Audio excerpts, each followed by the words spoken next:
Niaje, how are you doing? I'm good. Mambo vipi? Niaje, sema. I'm Ken. Ken.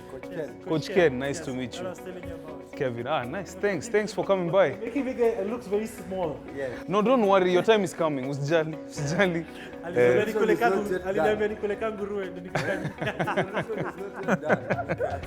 We have still 6 months to gain some. Usijali. December goes. Ingiza na 6 pack yangu. Kabisa. Confirm, because that's the way you confirm. That's the place. So here's Coach Ken. He runs a gym in Langata called Powerhouse. Yeah. He's been doing it for quite a while. Super. But only local. So I want him to learn from you. Okay. In terms of how to go about the business. Yeah. So tell me to prepare some two trainings hapa. Yeah. I'll see you guys later. Aina shida. You can have a seat, no pressure at all. Yeah. So you guys can have a conversation. I'll see you guys later. I linked up Ken to Coach Kevin Kabu, who's the co-founder of Tuzidi Fitness. Tuzidi Fitness specializes in CrossFit training, high-intensity cardio, triathlon training, gymnastics, and nutrition. Kevin is amongst the few FMS-certified instructors in the country. Niaje ki? Mambo. Poa, mimi naitwa Ken. I'm from a local, naitwa Coach Ken in short. I'm a Coach Ken from Langata. I own a gym, a local gym from Langata called Powerhouse Gym. Langata place called Mgumoine. So I came here to meet you so that we may share the ideas. At least mimi niko local na wewe kwako kopa ni standard. So nilikuwa nataka kuuliza tu maswali 1 2 3 4 5 hivyo nijue how to start and how to continue the business. So first question is, how did you start this business? Background yangu, well, this is not what I studied, but it's something that's always interested me.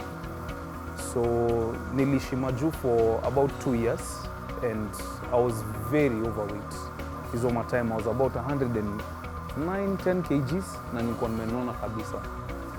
So what happened was I chose to do something about it pia.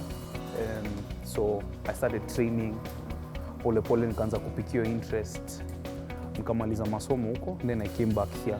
So when I was coming back here, I was looking at it, what should I start?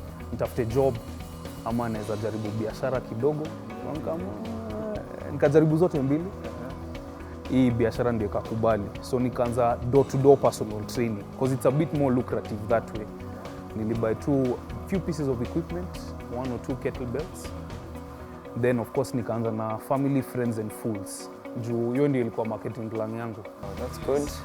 So then how does this business take you? Because in your business, mine is more of bodybuilding, not the way yours is, and it is more standard. Mine is local. How did you manage to start? Did you learn about the CrossFit training, or how did you learn about this? Because it's more of CrossFit. Yes. The way I see it. We started exploring performance with Michael Owora, who's my business partner. So he primarily focused on triathlon training. I chose CrossFit because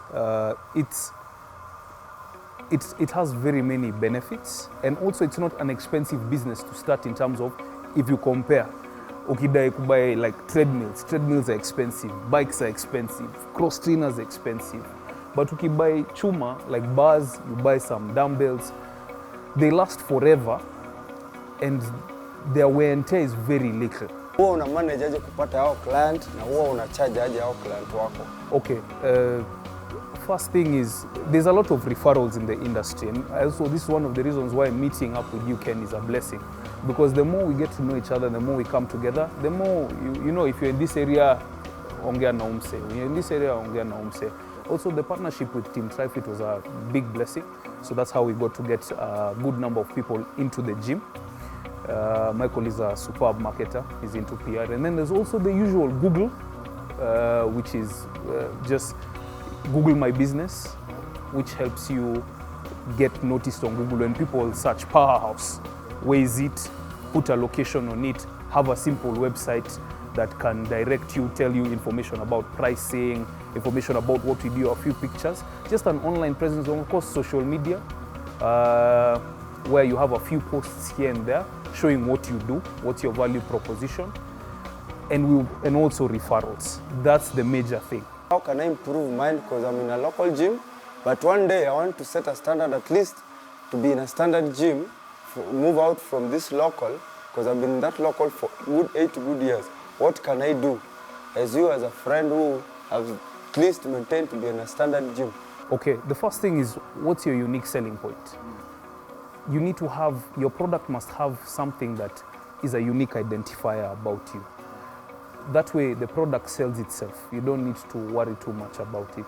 That's one thing. 2 is relationships. Relationships is a big thing. Because if you unapata na mimi, you meet with another person, we can all come together and help each other out.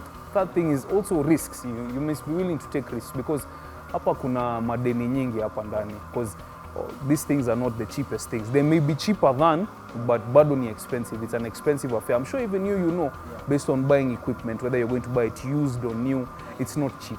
Okay, Kevin, so those charges, in terms of charges, do you charge monthly or daily? We charge monthly, but we have options to charge more for like a period of time. So you charge either for 3 months or 6 months. We're trying to get it to 1 year, because when you guarantee income and collect money at one point, you can make better financial and planning decisions around the business, as opposed to month to month.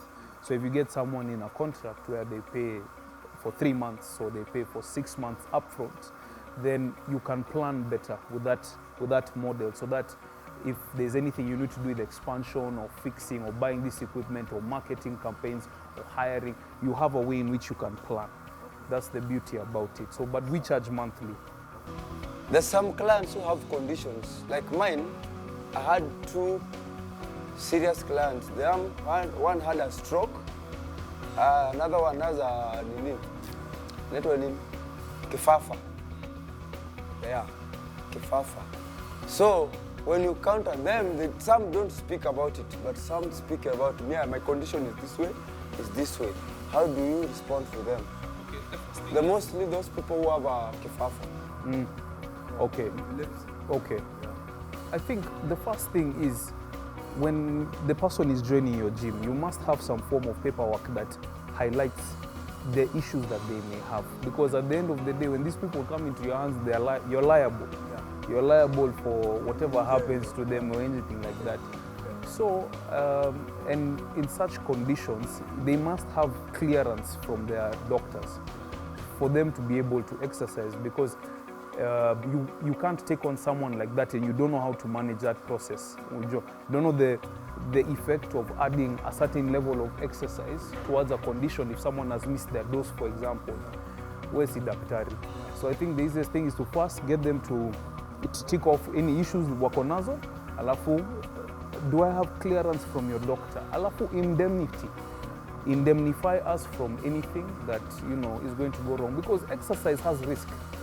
Whether you have an issue or not, it has risk. Unaweza kujiumiza, there could be an injury that's coming up, so you need to manage that risk somehow. Thank you for the question, and I'm happy to be with you, Kevin. We'll exchange ideas, and thank you. We'll still meet again and talk more every day. Okay, so thank you. Welcome. Thank you, Ken. Thank you for coming by. Thank you for meeting Kevin, and I thank that we met together, and I've learned a lot from him.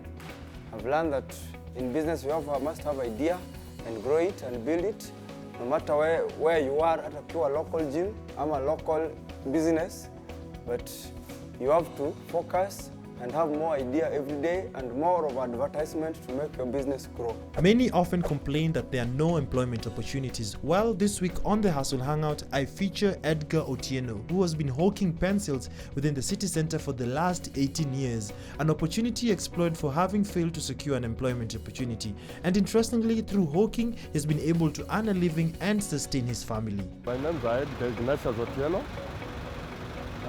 I sell pencils for a living. Like any other Kenyan, after high school, back in my county, Busia County, I came to Nairobi to look for a job. It was not looking for a job per se. After finishing, I came to visit my sister. And then in the process, I got into some company that had advertised for sales job. This company was called DS Max. It was located on Moy Avenue, Sonlax building. And actually when I went there after getting an advertisement, I was recruited in and started selling. Even the first day I went there, I was given a trainer. We were being given all people to train us. The first day you would be trained. In the process, I overtook my trainer and started selling better than her. It was a lady. Then I just picked from there, became a salesperson there, a top salesperson there, and in the process, DS Max collapsed. Then I had known everything about the business. I continued with few friends of mine. I started selling in 2001, and those are roughly 18 years.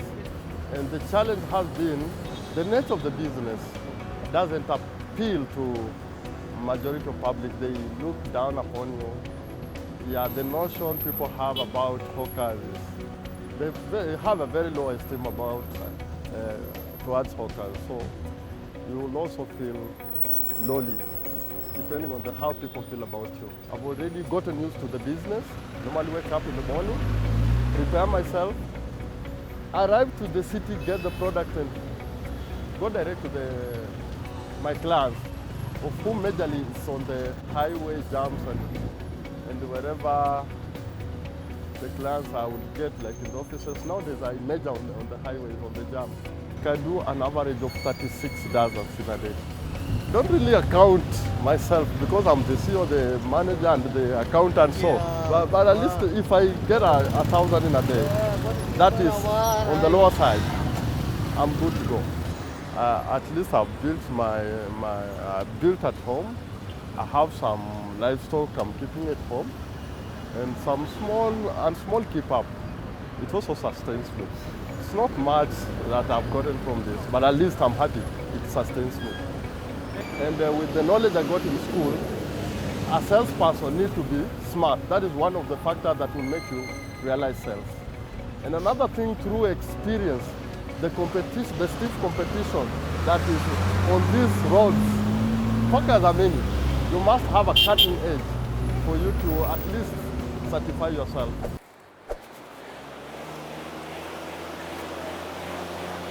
28, 29, 31. Keeping fit, si mchezo. Thank you so much for having watched the show. Let me grab a breath, man. Hope you've been inspired from the conversation between Coach Ken and Coach Kevin about the gym business. Also, hope you've been inspired by the Hustle Hangout segment. If you're an entrepreneur out there and you'd like to be a part of the show, feel free to reach or to contact us via our social media handles. I need to catch my breath. And also remember each and every Wednesday to grab a copy of The Standard, where I usually write the Business Coach column. Thanks so much for having watched the show. This is the Business Coach. Each and every week on Monday, join me where I help entrepreneurs run their business.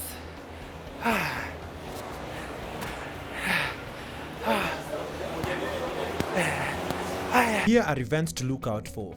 On the 2nd of August, there's a free professional development training at San Valencia Boardroom at Anniversary Towers from 5:30 p.m. to 8 p.m. On the 2nd of August, there's a Kenyan Entrepreneurial Conference to be held at the Western Heights Hotel from 9 a.m. to 5 p.m. On August 28th to 30th, there's an Artificial Intelligence Hackathon at Kenyatta University from 10:30 p.m. If you like your event mentioned or the Business Coach to be a part of your event, feel free to reach us on our social media handles.